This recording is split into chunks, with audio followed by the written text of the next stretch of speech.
Good morning, students. Again, welcome back you all in my class. So, students, today in this class, I am going to discuss about again. I am going to discuss about the term economics. Then, what are the different definition of economics? Okay. So, I have already discussed about all this. So, in this class, मतलब मैं आप लोगों को just एक revision class. This is your revision class. Okay. So please listen my words carefully. Okay. So देखो what do mean by the term economics. तो economics का मतलब क्या होता है. So economics it is about making choices. Okay, it is about making choices out of limited resources. Okay, means we have to use our limited resources properly or efficiently so that it gives us maximum level of satisfaction. हमारे पास जो resources available है, जो resource भी हमारे पास है, जो limited resources हमारे पास है, उसको ही हमें क्या करना है, अच्छे से properly efficiently यूज़ करना है. ठीक है, so that वो हमें क्या दे, maximum level of satisfaction दे. ठीक है. सो स्टूडेंट्स, फिर से मैं आप लोगों को बोलती हूँ. देखो, as we know that human wants are unlimited. Okay, human wants are unlimited but resources are limited in nature and resources have alternative uses. Okay, resources have alternative uses, so we have to, whatever resources we have to uses all these resources properly और efficiently so that हमें क्या मिले, maximum satisfaction मिले.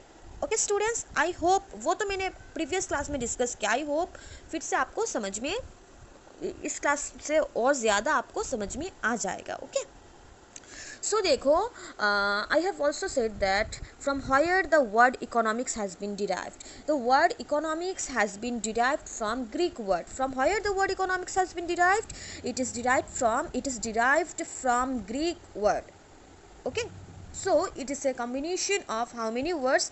That is two words, oikos and nomos. What do you mean by the term oikos? That is house. And what do you mean by the term nomos? That is management. Okay, मतलब किस तरह से हमें अपने family को, house hold को और house को मैनेज करना है.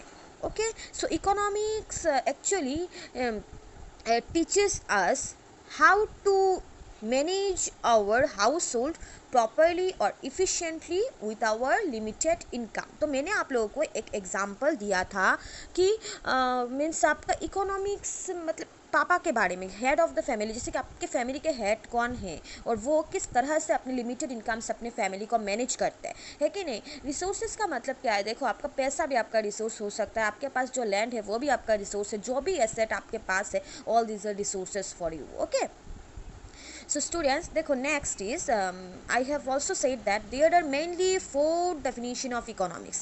That is evolution in the definition of economics. There are mainly four definition of economics: wealth definition, welfare definition, scarcity definition of economics, and growth definition of economics. These four definition are very very important for your exam. From this four definition, definitely you will get one question, you will get at least two question, okay, in your final exam. So please, आपको नाम याद करना है. Means who gave wealth definition of economics, then who gave welfare definition of economics, then who gave scarcity definition of economics, इसके बाद किसने दिया growth definition of economics. आपको इकोनॉमिक्स का नाम ओके याद करना है. सो देखो students, wealth definition. This definition was given by economist Adam Smith. He is also known as what? He is also known as father of economics, Adam Smith. Okay, आपको मैंने बोला है कि who is considered as a father of economics? Adam Smith. Okay, so wealth definition of economics was given by Adam Smith in the year 1776. In the year 1776. Okay, and कौन सा book में उन्होंने वो डेफिनेशन दिया, वो भी आप लोगों को मैंने वीडियो क्लास में बोला था. तो please write each and every points from the video lecture. Okay, so next is welfare definition. So welfare definition of economics was given by Alfred Marshall, and this definition was given in the year 1890. कौन सा साल में दिया था? That is in the year 1890. Okay, so what do you mean by scarcity definition? So scarcity definition of economics was given by Robinson. Okay, Robbins ने दिया था कौन सा ईयर में दिया था? He gave this definition in the year 1932. Okay, so then growth definition was given by economist Samuelson. Okay, Samuelson ने दिया था, कौन सा साल में दिया था? That is in the year 1948. Okay, so आप लोगों को मैंने ऑलरेडी बोला है कि वेल्थ डेफिनेशन मतलब क्या है. देन मेरे वीडियो लेक्चर में अवेलेबल है, वो मैं सिर्फ आपको रिवीजन दे रही हूँ, मतलब रिवीजन करा रही हूँ. ओके, सो वेल्थ डेफिनेशन जो है, एडम स्मिथ ने ज़्यादा इंपॉर्टेंस वेल्थ को दिया था, दैट इज़ ऑन जैसे कि संपत्ति को. इसके बाद एल्फ्रेड मार्शल ने ज़्यादा इंपॉर्टेंस वेलफेयर को दिया था, समाज कल्याण को, लोगों का कल्याण को, that is human welfare. Then Robbins ने क्या किया था? रॉबिन्स ने क्या बोला था कि हमें किस तरह से स्कैर्स रिसोर्सेज प्रॉपरली और एफिशिएंटली यूज़ करना है. जो भी हमारे पास रिसोर्सेज है, स्कैर्स है, लैक ऑफ रिसोर्सेज है, तो उसको हमें अच्छे से यूज़ करना है. सैमुअलसन ने भी बोला था कि जो हमारे पास रिसोर्सेस है वो अगर हम लोग अच्छे से यूज़ कर पाएंगे तो उससे हमें क्या मिलेगा? मैक्सिमम लेवल ऑफ सेटिस्फेक्शन मिलेगा. वो हमें क्या देगा? हायर लिविंग स्टैंडर्ड देगा. अगर हमारे पास जो भी है उसको अगर हम लोग अच्छे से प्रॉपरली यूज़ करते हैं, देन वो हमें क्या देगा? Maximum level of satisfaction and higher standard of living, means higher living standard देगा. ओके, जो भी हमारे पास है अगर उसको अच्छे से मैनेज करके प्रॉपरली यूज़ कर सकते हैं, देन उससे हमें मैक्सिमम सेटिस्फेक्शन मिलेगा.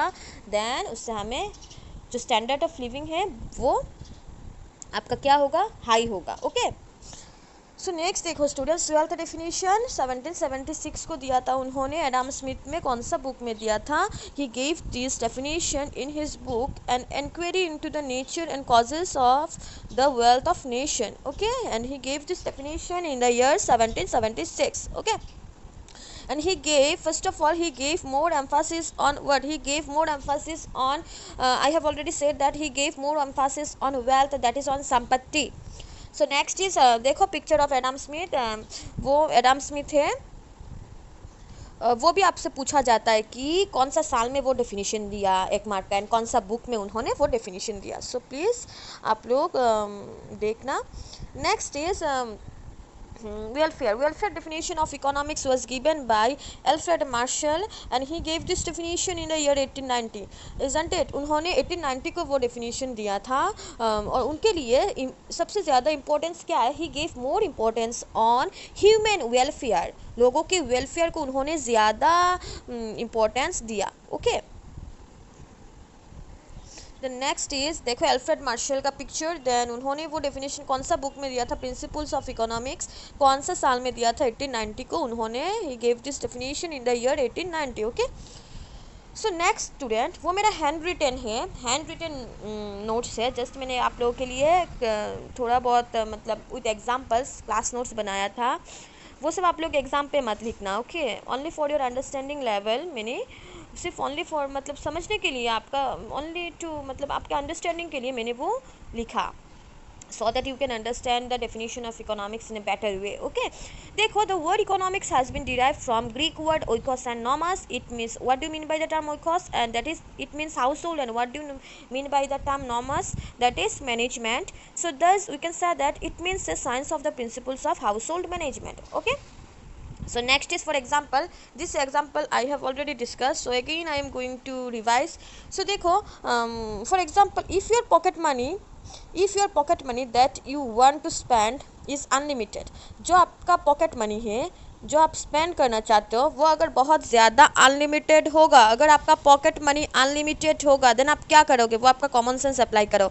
अगर आपका पॉकेट मनी अनलिमिटेड होगा, if your pocket money is unlimited, then definitely you could have purchased all the things in your life that you want in your life. You will purchase everything what you want.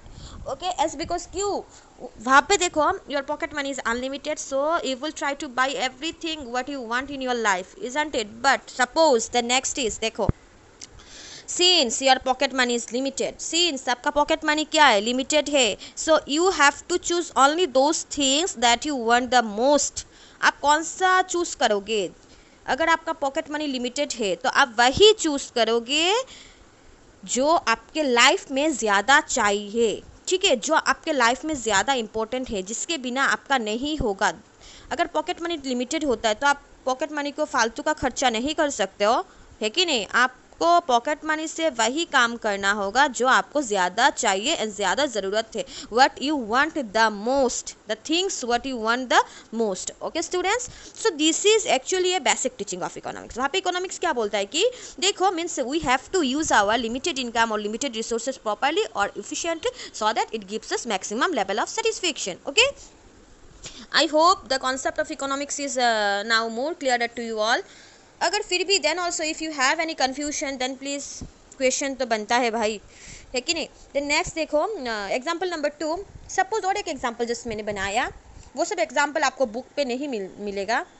so suppose the monthly income of your father is 25k. okay, उनका monthly income कितना है कि monthly income of your father is 25,000। So now he will decide, मतलब उनका income कितना है 25,000। So now he will decide how to use his money properly, किस तरह से उनको 25,000 यूज़ करना है, क्योंकि उसका बहुत सारा यूजेस है, उसका बहुत सारा ऑल्टरनेटिव यूजेस है। उनको 25,000 से सिर्फ एक काम नहीं करना है, ही मतलब उनको क्या करना है, मेनी थिंग्स करना है, बहुत सारा काम करना है उस पैसे से, मतलब so resources have alternative uses.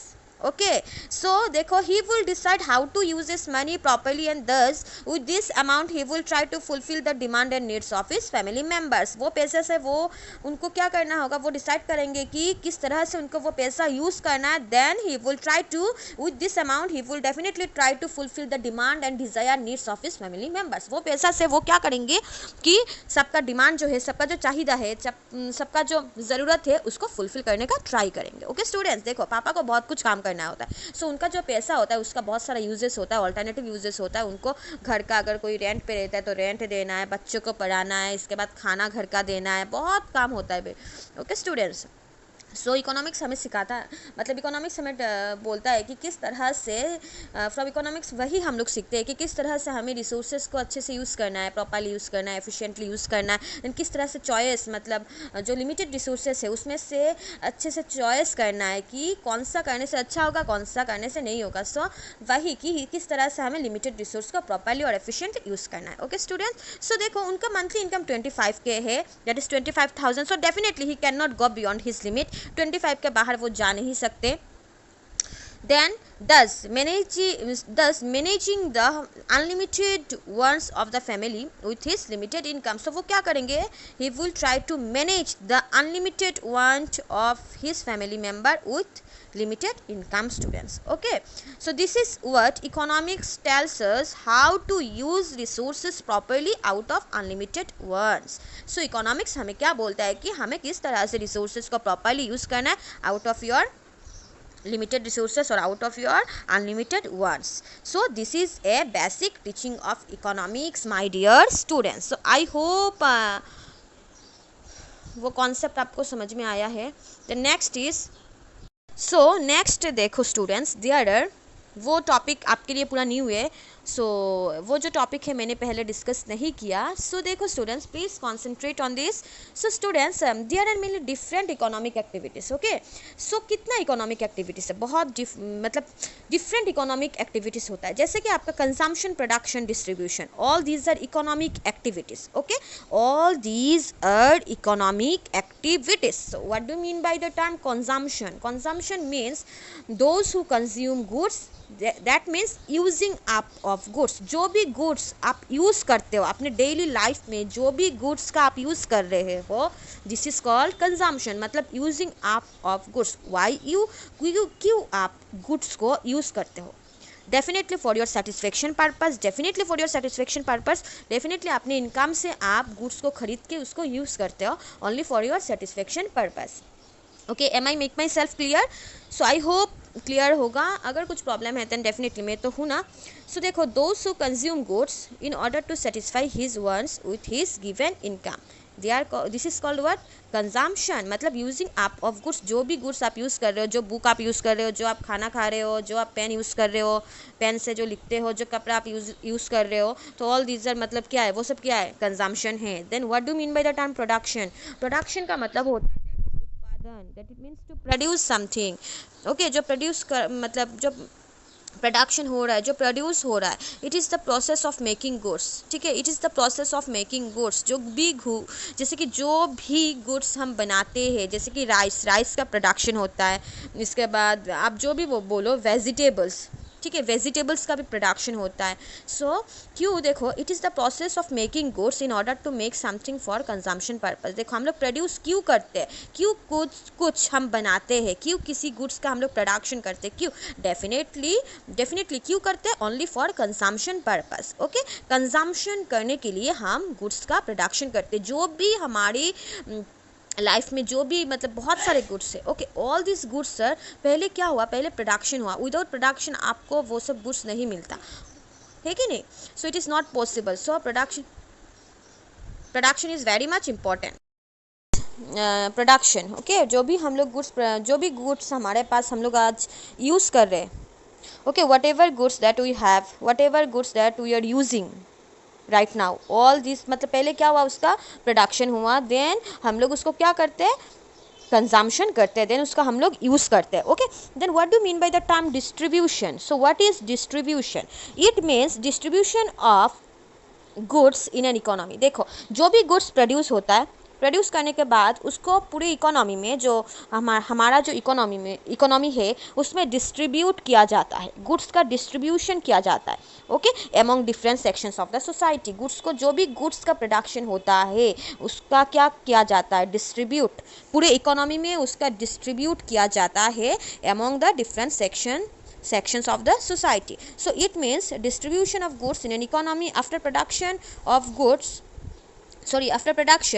comma, goods are distributed among different sections of the society. Okay, so next देखो, finally we want to know how the national income, total income earned by the people of our country. मतलब what do you mean by the term national income? national income मतलब जो total income हमारे country के लोग जो total income earn करते हैं, this is called national income.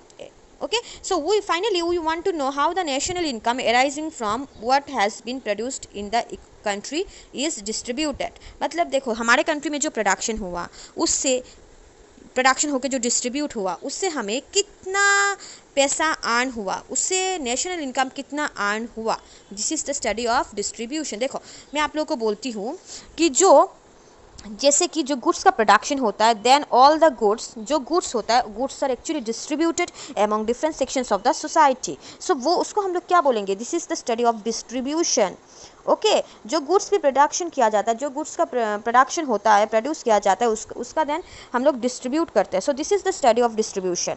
जो वो डिस्ट्रीब्यूट होता है, डेफिनेटली उससे हमें पैसा अर्न होता है, उससे हम लोग पैसा मिलता है कि नहीं, this is called national income students. Okay, so next देखो, who are called producer. Producer कौन है? प्रोड्यूसर मतलब जो गुड्स को प्रोड्यूस करता है, उसको हम लोग क्या बोलेंगे, producer. When you sell goods to make a profit, जब आप कोई भी गुड्स प्रोड्यूस करोगे, देन मार्केट में सेल करोगे, क्यों सेल करते हो, only for your profit purpose, है कि नहीं। So maybe you are a shopkeeper, then you are called a producer. Okay, so in simple word, it means those who produce goods and offered for selling purpose in the market, they are called producer. I hope producer ज़्यादा आपको बोलना नहीं पड़ेगा, समझ में आ जाएगा।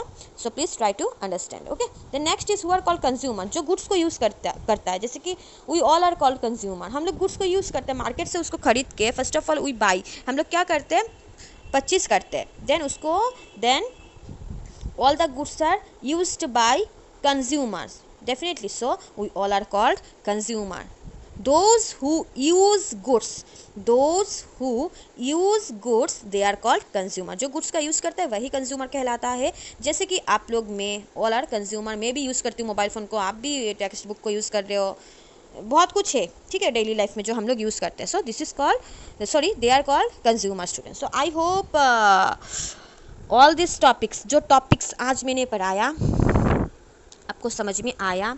सो again, so now also if you have any confusion, then please without any hesitation clear your doubts students. Okay, so for today, thank you students.